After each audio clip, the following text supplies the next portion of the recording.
آگے بڑھیے، رسول اللہ صلی اللہ علیہ وسلم نے عبد الرحمن ابن عوف کو دومت الجندل کے علاقے میں بھیجا، اور آپ کو شاید پہلے علم ہو، یہ وہ سنت رسول صلی اللہ علیہ وسلم ہے کہ جس کو آج بھی مدارس میں، دینی اداروں میں اپنایا جاتا ہے۔ کیا؟ عبد الرحمن ابن عوف کو سامنے بٹھایا رسول اللہ صلی اللہ علیہ وسلم نے، کہا میرے سامنے بیٹھ جائیے۔ جب وہ سامنے بیٹھے تو رسول اللہ صلی اللہ علیہ وسلم نے اپنے دست مبارک سے ایک امامہ پکڑا اور عبد الرحمن ابن عوف کے سر کے اوپر امامہ پہنا دیا۔ یہ وہ سنت ہے جسے آج بھی استاد اپنے شاگرد کو سند بخاری کے موقع کے اوپر یا کبھی بھی، اس کو کہتے ہیں پگڑی باندھنا، امامہ باندھنا، دستار بندی کی جو آپ اشتہار پڑھتے ہیں، یہ وہ رسول اللہ صلی اللہ علیہ وسلم کی سنت ہے جسے سب سے پہلے رسول اللہ نے عبد الرحمن ابن عوف کے سر کے اوپر ایسے امامہ باندھا اور کہا بسم اللہ وفی سبیل اللہ فقاتل من کفر باللہ لا تغل ولا تغدر ولا تقتل ولیدا۔ عبد الرحمن ابن عوف، اللہ کے نام کے ساتھ جہاد کیجیے، اللہ کے نام کے ساتھ، اور قتال کیجیے جن جن لوگوں نے اللہ کا کفر کیا۔ ہاں، غداری مت کرنا، بدعہدی مت کرنا، اور کسی بچے کو قتل نہیں کرنا۔ یہ رسول اللہ صلی اللہ علیہ وسلم کا طرز عمل تھا، جن بالغ ہیں، عورتیں ہیں، بچے ہیں، ان کو قتل نہیں کرنا۔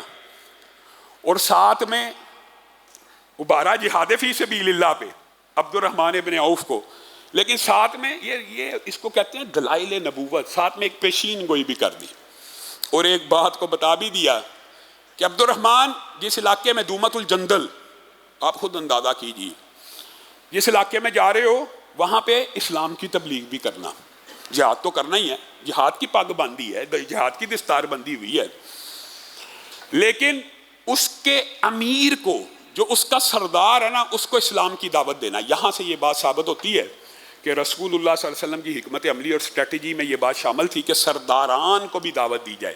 اس کا یہ فائدہ ہوتا ہے، پہلے بھی آپ کے سامنے رکھا تھا سیرت کے ابواب میں، کہ سردار اگر اسلام قبول کرے تو اکثر قوم اسلام کو قبول کر لیتی ہے، اس کا فائدہ ہوتا ہے۔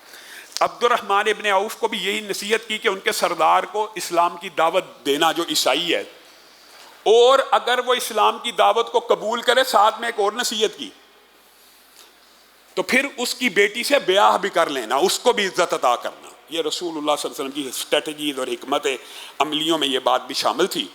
تو عبد الرحمن ابن عوف لشکر کے ساتھ گئے، اور وہاں پہ اس سردار کو جب اسلام کی دعوت دی، 2-3 دن کے اندر اس نے اسلام کو قبول کر لیا۔ پھر آپ نے اس کو بتایا کہ ہاں، رسول اللہ صلی اللہ علیہ وسلم نے مجھے کہا تھا اگر وہ اسلام قبول کر لے، گویا رسول اللہ کو وحی کے ذریعے پہلے سے یہ خبر مل گئی تھی، لیکن رسول اللہ پوری بات کئی مرتبہ افشا نہیں تھے کرتے کہ یہ نہ ہو کہ جہاد کا جذبہ مان پڑ جائے۔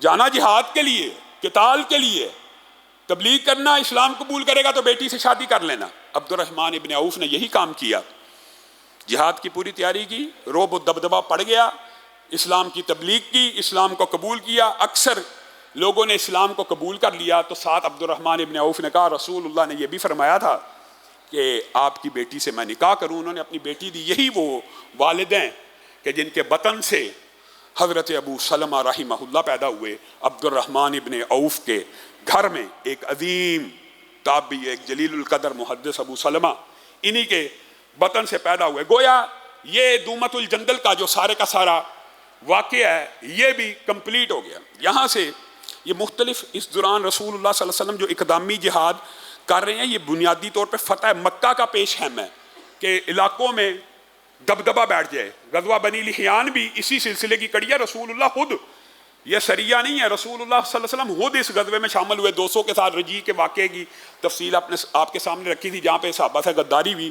رسول اللہ اس علاقے پہ جا کے ان کے لیے مغفرت کی دعا بھی کرتے ہیں، لیکن رسول اللہ کے 200 لشکریوں کی آمد کو سن کے سب بھاگ گئے۔ تو رسول اللہ صلی اللہ علیہ وسلم نے اس کے علاوہ فدق میں حضرت علی کو بھیجا کہ جاؤ فلاں جو یہودی ہیں وہ بنو سعد کی اور بنو عبداللہ کی مدد طلب کر رہے ہیں۔ حضرت علی اس بات کی کھوج لگانے کے لیے راتوں کو سفر کرتے رہے کہ کیا واقعی بنو عبداللہ یا بنو سعد کے لوگ یہودیوں کے ساتھ کوئی پیکٹ کر رہے ہیں۔ ایک رات چھاپا مار کاروائی کے اندر ایک شخص، ایک جاسوس کو حضرت علی نے پکڑ لیا۔ یہ جو سریہ یہ حضرت علی کی قیادت میں تھا۔ حضرت علی نے اس سے پوچھا ہاں کیا معاملہ ہے؟ اس نے کہا یہ بات تو درست ہے، رسول اللہ کو جو اطلاع پہنچی ہے سچی پہنچی ہے کہ ہم یہودیوں کے ساتھ، خیبر کے یہودیوں کے ساتھ پیکٹ کر رہے ہیں کہ دوبارہ ان کو مضبوط کر کے دوبارہ مدینے کے اوپر حملہ کیا جائے۔ اچھا پھر مجھے بتاؤ بنو سعد بنو عبداللہ کے خیمے کہاں ہیں؟ تو حضرت علی نے اگرچہ بڑی خاموشی کے ساتھ 100 سے زائد سواروں کے ساتھ بنو سعد کے اوپر حملہ کیا، لیکن ہوا یہ کہ ان کو پہلے سے اطلاع پہنچ گئی کہ ہمارے اوپر حملہ ہونے لگا ہے۔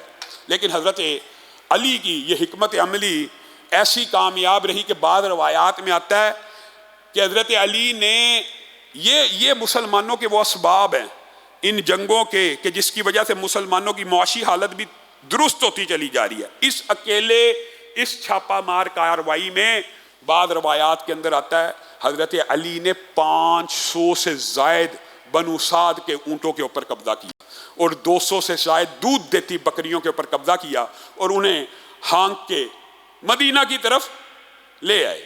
اسی طرح رسول اللہ صلی اللہ علیہ وسلم نے ایک جو معروف سریہ وہ عبداللہ بن رواحہ کا اور عبداللہ بن انیس کا جو اس حوالے سے بڑے معروف ہیں ان کا بھی روانہ کیا، اور یہ عبداللہ بن رواحہ کی قیادت میں صرف 30 سواروں کا دستہ، صرف 30، اور عبداللہ بن انیس کو بھی ساتھ رکھا۔ رسول اللہ کو یہ اطلاع پہنچی کہ خیبر کے یہودیوں نے وہ جو بنو سعد کے ساتھ حضرت علی نے کیا، اگرچہ ان کی کمر ٹوٹی لیکن خیبر کے یہودی اب ایک سردار ہے یسیر بن رزام، اور یسیر رزام اس کو کہتے ہیں، اس کے ساتھ پیکٹ کر رہے ہیں اور اس کو یہ لالچ دے رہے ہیں کہ تو اگر ہمارے ساتھ مل جائے گا ہم خیبر کی کھجوروں کے اندر تجھے حصہ دیں گے، تو ہمارے ساتھ مل کے رسول اللہ کے اوپر حملہ کر۔ یہ بڑا جرنیل تھا اور جنگجو تھا، تو رسول اللہ صلی اللہ علیہ وسلم نے عبداللہ بن رواحہ کو اور عبداللہ بن انیس کو کہا جاؤ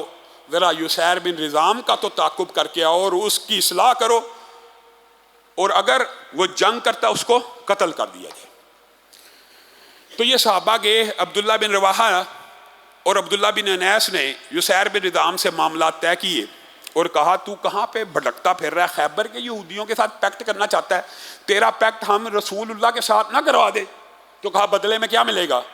تو انہوں نے اپنی طرف سے، آپ کو پتا ہے رسول اللہ نے جب جنگ کے اوپر آپ کے سامنے یہ کلیہ رکھ دیا کہ جنگ کے اندر چال چلنے کا رسول اللہ پہلے صحابہ کو اجازت دے چکے تھے، تو انہوں نے اپنی طرف سے اس کو یہ پیشکش کی اگر تو ہمارے ساتھ مدینہ چلتا ہے، ہمارے ساتھ مدینہ چلتا ہے۔ یہ 30 رسول اللہ نے 30 ساتھی اس لیے بھیجے تھے کہ اس کے ارد گرد بھی 30 جرنیل ہوتے تھے، اور یہ 30 جنگجوؤں کا ایک لڑاکا قسم کا قبیلہ تھا جس کے خیبر کے یہودی چاہتے تھے یہ ہمارے ساتھ مل جائیں تو ہم چھاپا مار کارروائیوں کا آغاز کر دیں گے۔ تو رسول اللہ نے 30 سواروں کو جب بھیجا تو اس کو یہی آفر کی اگر آپ رسول اللہ سے مل جاتے ہیں تو ہم خیبر کی حکومت آپ کو عطا کر دیں گے، یعنی خیبر کی گورنری یہودیوں کی بجائے آپ کو دے دیں گے۔ تو جو یسیر ہے وہ ان کی باتوں میں آ گیا اور کہنے لگا پکا وعدہ ہے، پکا وعدہ ہے۔ ایک سوار کے پیچھے ایک یہودی بیٹھ گیا، 30 سوار یہ تھے اور 30 ہی وہ یہودی جو لڑاکا اور بڑے جنگجو اور بہادر تھے، ایک کے پیچھے ایک بیٹھ گیا۔